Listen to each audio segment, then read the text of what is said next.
Hello, good morning everyone. It's a real pleasure to be here today. Thank you very much for the invitation, Dr. Kalash and the event organizer.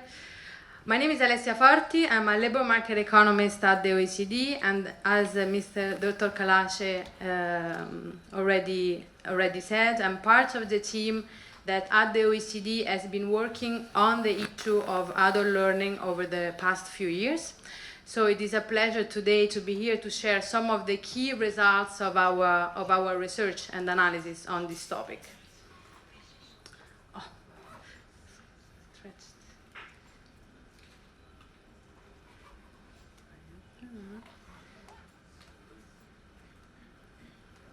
I've tried them all.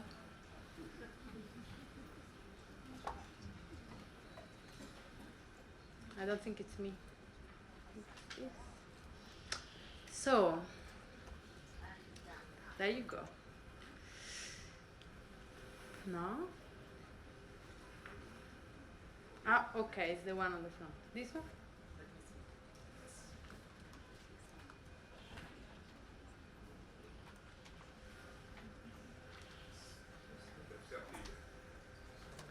No battery? Ah, okay. Okay. So I will start anyways.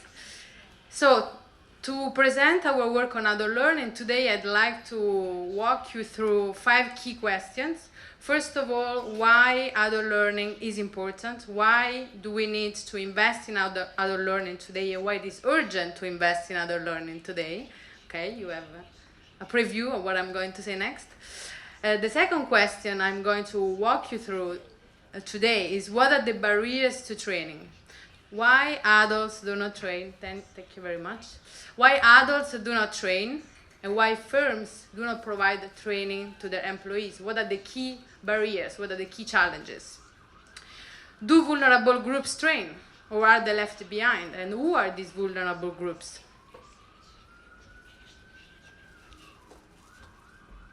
Not better. Oh. Is training of good quality, or is it useful? Is it actually relevant for the job? And finally, what can be done? What are the policies, what are the initiatives and the programs that can be put in place to ensure that adult learning becomes a reality for everyone? So let's start with the first point. So at the OECD, in OECD countries, but also in emerging economies, we are being confronted with what we call megatrends. And there are various megatrends. Population aging is, of course, an important one, but there are also other megatrends like technological change, globalization. We know that these megatrends are changing significantly the demand and supply of skills and are making it increasingly important to invest in reskilling and adult learning opportunities. So let's look at these trends one by one. First of all, population aging. We know that population are aging in both advanced and emerging economies, and Brazil is no exception. And in fact, what we can observe in this graph is that in Brazil, the speed of change and the speed of population aging is projected to be happening at even a faster pace than in other countries. But why population aging is important for adult learning? Why do we need to care? Why population aging makes it even more important to invest in adult learning? Well, there are 2 main reasons. First of all, we know that as individuals live longer, they're also likely to work longer, to stay longer in the labor market, and therefore they need to remain, to update and upskill throughout longer working lives. So it is unlikely that initial education alone today will be sufficient to give young people all the competence, all the skills that they will need throughout their entire career. So adult learning becomes important. The second reason why population aging matters is that it is significantly changing what are the skills, what are the occupations, and what are the professions that are demanded in the labor market. For example, our research shows that the countries that are observing a faster population aging are also the countries that are observing a most acute shortages in healthcare professionals. So these occupations will be even more demanded in the future. And I'll say a little bit more about this in the Brazilian context in a few minutes. So population aging. There are also other megatrends, I was saying. Globalization. We live in a world that is increasingly interconnected and integrated. So in this graph, you can see what is the share of jobs in the total business sector employment that are sustained by final demand. And we can see that there are large differences across countries. Brazil is rather at the bottom of the spectrum with the United States, where only about 15% of jobs are sustained by foreign demand rather than domestic demand. And this compares to countries like small open economies, like for example Ireland and Luxembourg, where more than 60% of jobs are sustained by foreign demand. And we know that with the global value chains, it becomes increasingly important to invest in high skills, and high skills become a real currency because low-skilled jobs can be easily outsourced to other countries where the cost of labor is lower. New technologies are also affecting significantly the world of work. We know, for example, that over the past decades, the global supply of robots has increased by threefold in the past 10 years, and is expected to increase even more in the future. So what does this mean? Does this mean that we are headed towards a jobless future? Does this mean that we will have to face what we call technological unemployment? Are these robots going to take all our jobs? So this is a common fear that many observers have expressed all over the world. But in our opinion, at the OECD, we think that the situation is less dramatic as it may appear. We have estimated that in the OECD, on average, 14% of jobs may disappear altogether as a result of automation. But another 32% of jobs could change significantly in the way they are performed. So these jobs, these 32% of jobs will remain, will stay, but they may change substantially in the way they are performed. So what are the key messages? What should we conclude from this? Well, these, I think, tell us mainly that a substantial number of people that are already in the workforce today will likely to need to have access to other learning, either to find a new job because their current job is displaced by technology, or to continue performing their current job but in a different way because their job has actually changed due to new technologies and new machines. So I think here the key issue is not about technological unemployment, mass unemployment, but rather about the urgency and the need to help workers to navigate these changes and to help workers reskill so that they are able to work with new technologies and with machines. We do not have data, as probably you have noticed, on Brazil, on the risk of automation. However, if you are curious to know more about, or if you're curious to know what are the chances of your job changing as a result of automation, you can take this quick survey. It's a survey that we have developed at the OECD. It's available online, and you answer a few questions, and it returns you straight away the results, and it tells you what is the chances of your job changing as a result of automation. Already thousands of people across the world have taken the survey, so if you're curious, you can give it a try. So as I mentioned, as a result of these mega trends, the skills needs are changing significantly. And at the OECD, we wanted to measure these changing skills needs and see what are the skills most in demand and most in surplus in the labor market. And this tool, the OECD Skills for Jobs database, does exactly that. It tells you, for the country you're interested in, what are the skills that are most in shortage, which means hardest to find in the labor market, and what are the skills that are most in surplus, so easiest to find in the labor market. And we have data for a number of countries, and fortunately we also have data for Brazil. So here I'm going to show you what the situation looked like in Brazil. So the number one occupation that is in shortage in the Brazilian labor market today is personal care workers on the top of the graph. I highlighted in red as well other occupations that are in shortage that I think are particularly relevant for our discussions today. Health associate professionals and health professionals. Basically, medical doctors, pharmacists, nurses, dentists, all occupations that are related to the medical sector appear to be in shortage in the Brazilian labor market today.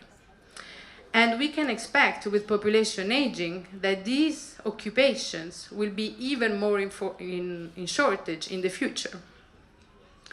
So even here, again, I think that adult learning can be a very helpful tool because it can help equip existing workers to adapt to these changes and acquire the skills that are most in shortage in the labor market and fill these occupational imbalances.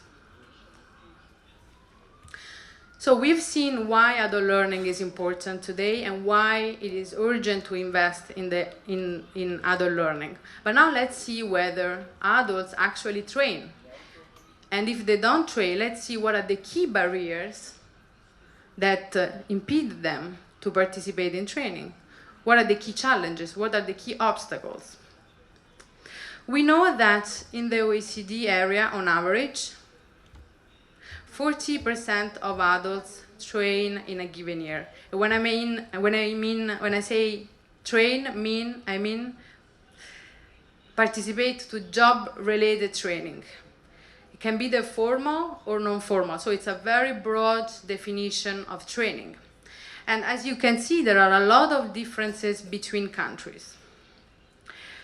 So if only 40% of adults train in a given year, we can ask ourselves, what are the key challenges? Why so many people do not train? And there are different barriers and different challenges. The first barrier is that many adults are not willing to train. If we focus on this graph again, and we focus on the remaining 60% of adults who do not train, what we observe is that 10% say, on average, that they did not train, but they would have liked to train. But another 50% say that they did not train and did not want to train at all. So basically, what this tells us is that in the OECD area today, there are 50% of the adult population does not train and does not want to train.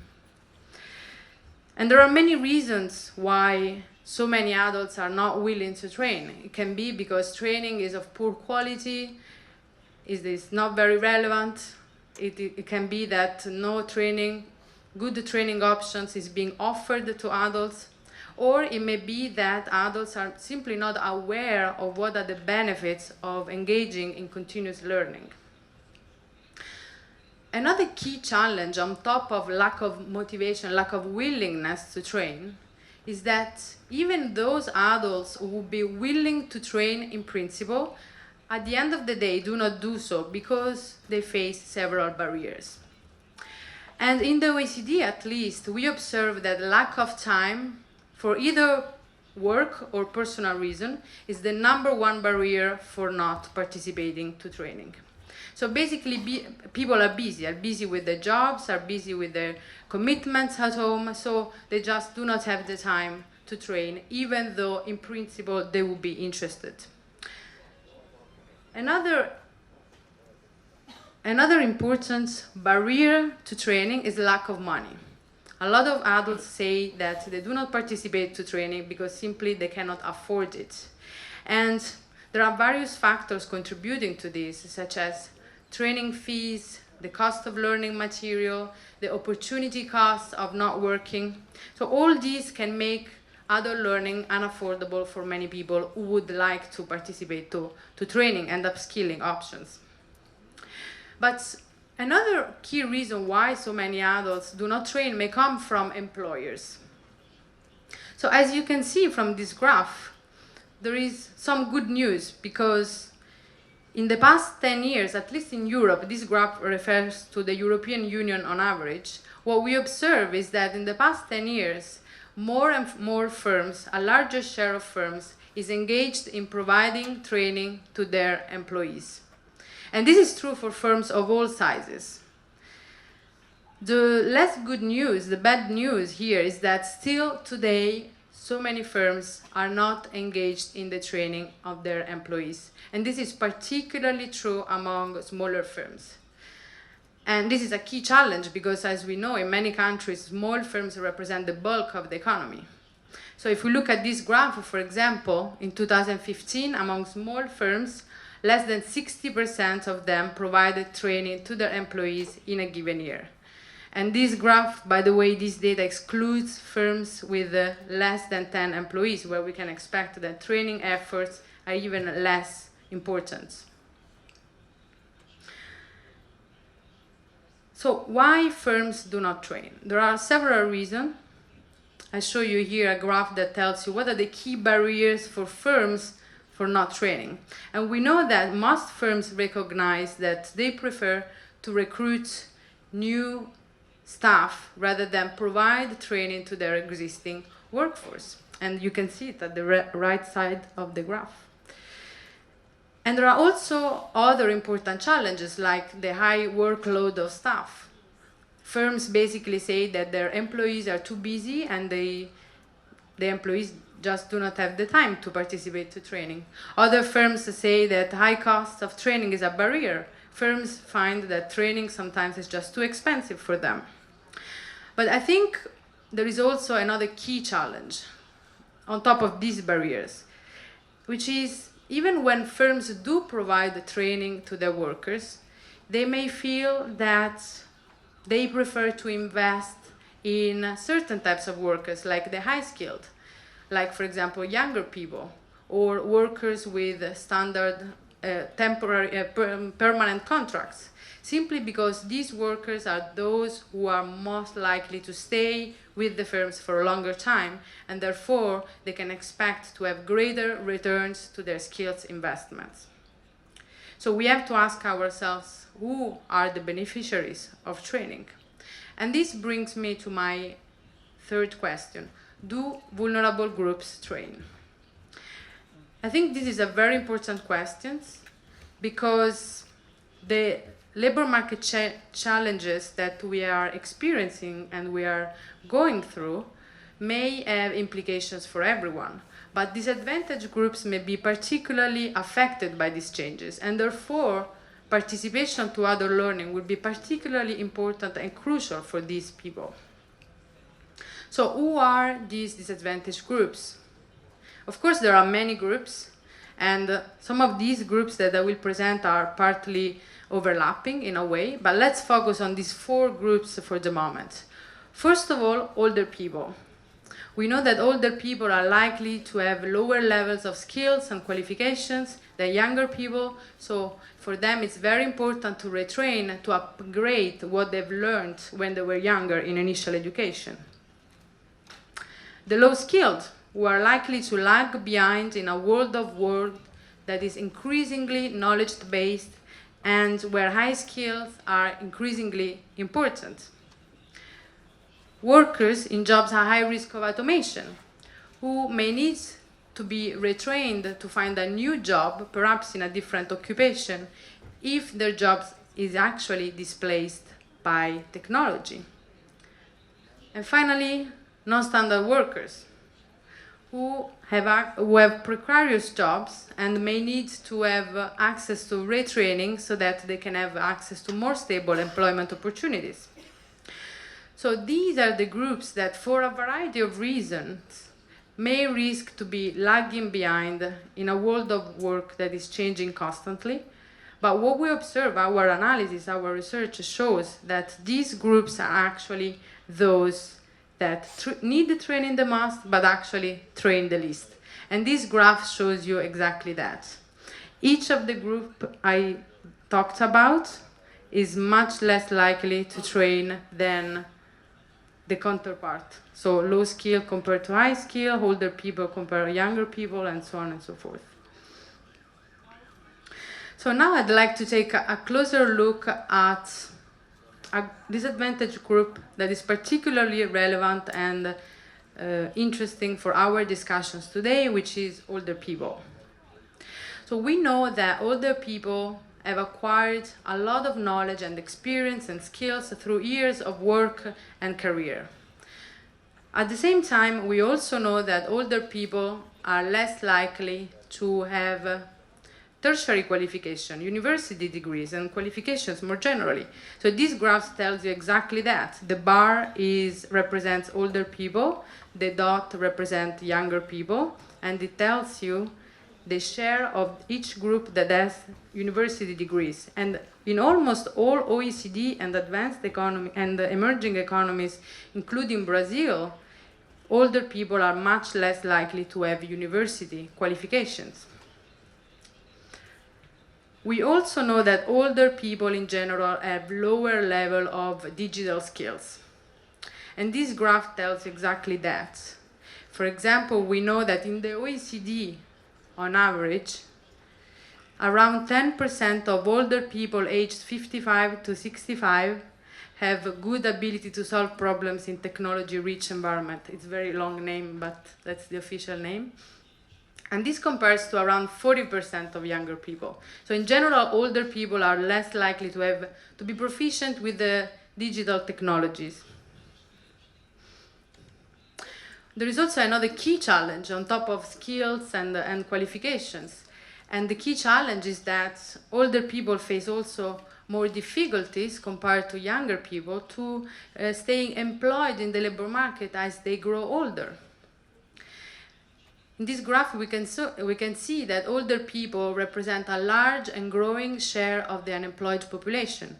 And this is particularly relevant and particularly clear in some countries like Japan, Lithuania, Netherlands, Estonia, where older people represent more than 20% of the unemployed population.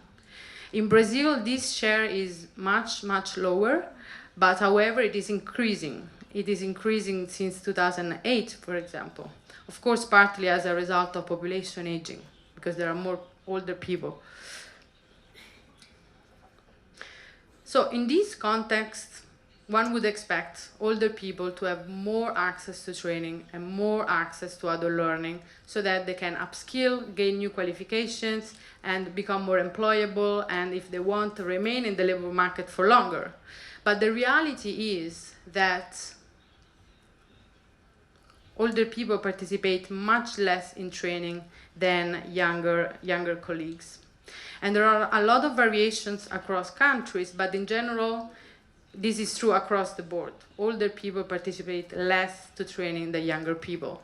And if we look at what happens in the OECD on average, we observe that younger people are twice as likely to participate to training than older people.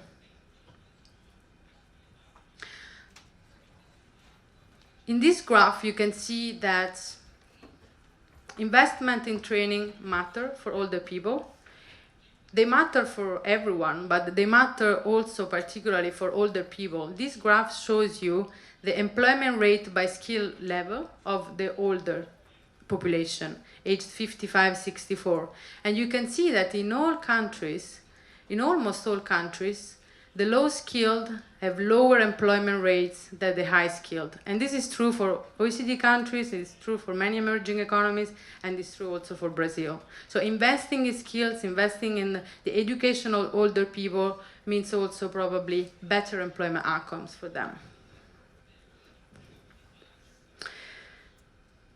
So now I want to move to my fourth question, which is training of good quality?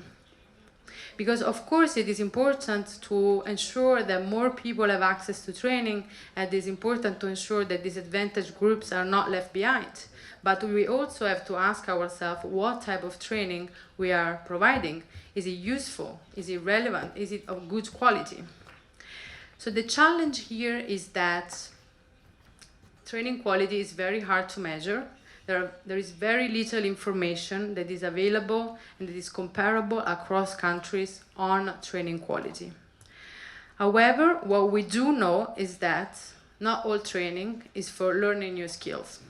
If we look at this graph, it tells us that what we call compulsory training, such as occupational health and safety, absorbs more than 20% of training hours in the OECD on average. And in some countries, this goes up to almost 40%.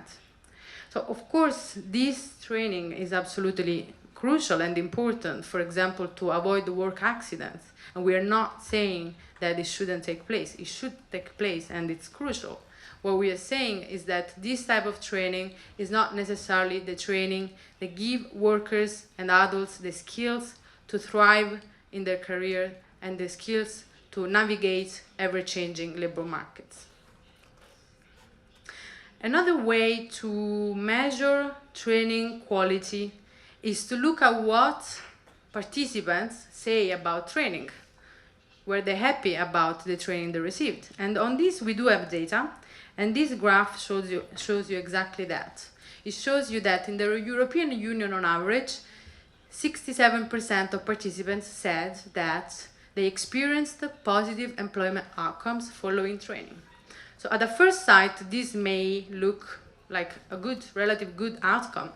But if we think about it, it means that for roughly a third of training participants, training was not very successful and useful. And in some countries, this share is even higher. So I think that overall, what this tells us is that we can do better. We can provide better training to adults and workers. So this is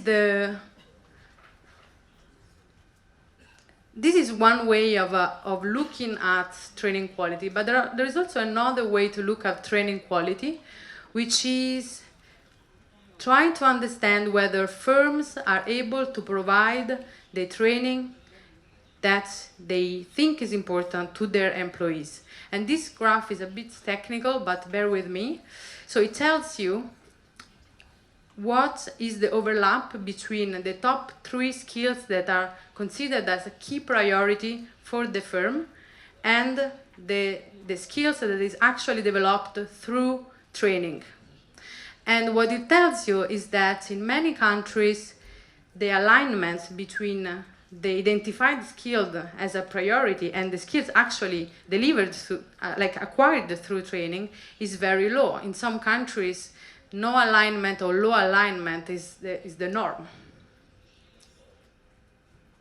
So now I want to move to what I think is the most important question, which is what can be done.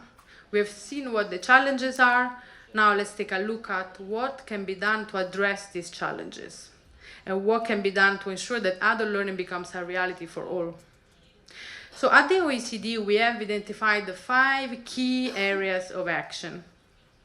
First of all, improving the coverage and inclusiveness of adult learning so that disadvantaged groups are not left behind.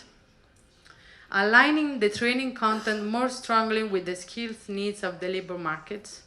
And related to this point, improving the quality and the impact of training provision. So the first point is really about how many people train and who gets the training.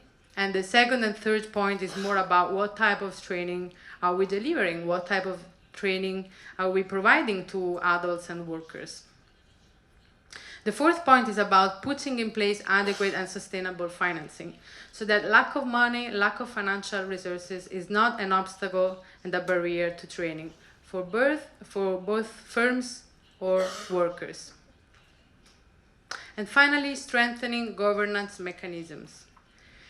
We know that adult learning unlike other education areas like initial education and university, is often under the responsibility of different ministries. The Ministry of Employment is involved often, Ministry of Education is also involved. There are many different actors that are involved in the delivery and the financing of adult learning. For example, firms, trade unions, individuals themselves. So having in place a strong governance mechanism is absolutely crucial to ensure that nobody is left behind. So now that I've given an overview of what are the key challenges and what are the key solutions, I want to spend just a few words on the background, where all this comes from, and our work on adult learning that has started a few years ago but is still ongoing. So I'll show you that everything that I've presented comes basically from this ambitious program of work that we have started a few years ago at the OECD, where we have prepared all these outputs. So one is Future Ready Adult Learning System report that was published this year in February.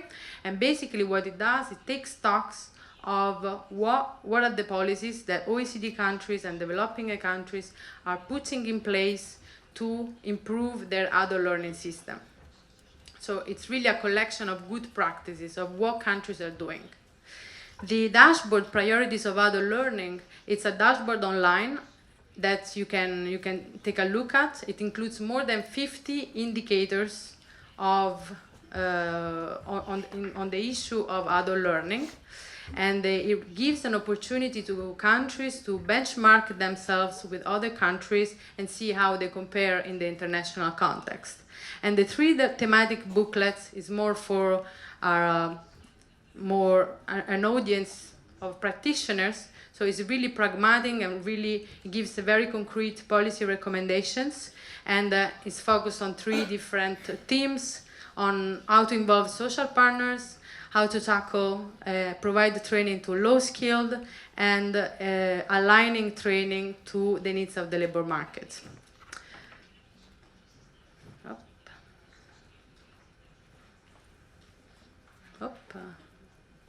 So this is also other important piece of research we have done. You may be interested to take a look. We've done work on the future of work that basically take stock of all the mega trends I've discussed and try to understand what are the policy implications of these mega trends. It looks at adult learning, but also other policy fields, like, for example, social protection and employment protection legislation and collective bargaining as well. And working better with age, I think it's very relevant also for our discussions today, because it really gives you an overview of what are the policies that can be put in place for older people so that they can remain employed in the labor market if they wish to. So we were also working with countries individually, and we engage individually with a number of countries over the past year, and this work is still ongoing. And as you can see, we have also worked on Brazil on a specific project that look at Pronatec. So it's very specific on one specific adult learning program, but maybe you're interested to take a look. So I want to give you just a very short video of how the priorities for adult learning dashboard work.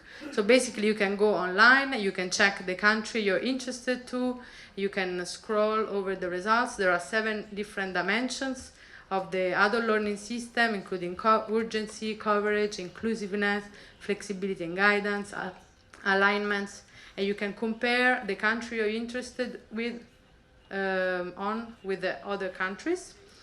And for each dimension you will see a selection of the indicators that make up the dimension. You can take a look at results, at the scoring, and you can look at how countries compare for each and single dimension, and you can take a look also at the ranking.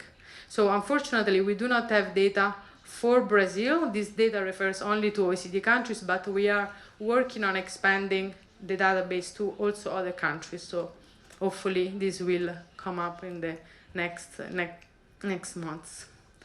So to conclude, we have seen how adult learning is urgent and how it is important to invest in adult learning in the context of population aging, but also in the context of other megatrends. We have seen that both workers and firms face several barriers to training, and we've also seen that those disadvantaged groups that need training the most actually train the least, and older people are no exception. Finally, we have seen that more can be done to ensure that training is of good quality and is useful and is relevant. And all this, I think, can tell us that with the right policies in place, all these challenges can be turned into opportunities, and it is with this context in mind that policies, programs, and initiatives can be put in place to address the urgency of adult learning and help individuals navigate ever-changing labor market in the context of working lives that become increasingly long.